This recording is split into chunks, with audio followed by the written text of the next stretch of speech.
اللي كانت مش معقوله ام كلثوم ماتت وهي ام كلثوم، واسال على حفيدتها علشان شفتها في فويس كيدز، فسالت عليها عشان تيجي تمثل، قالوا لي لا دي اتحجبت واعتزلت.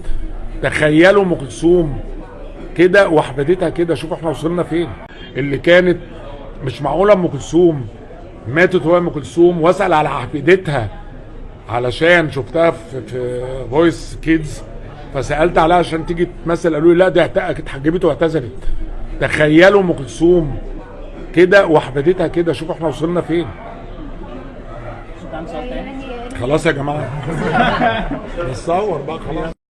دي فعلا من مدة تواصل معايا وقال لي إن على موضوع المسرحية والأستاذ مدحت العدل والدكتور مدحت العدل، وأنا قلت له سارق بنتي اعتزلت، بس ما اتكلمناش في حاجة تاني غير كده والموضوع انتهى. فهو طلع اتكلم قال حاجة، ده رأيه الشخصي وأنا ما عنديش تعليق عليه بس.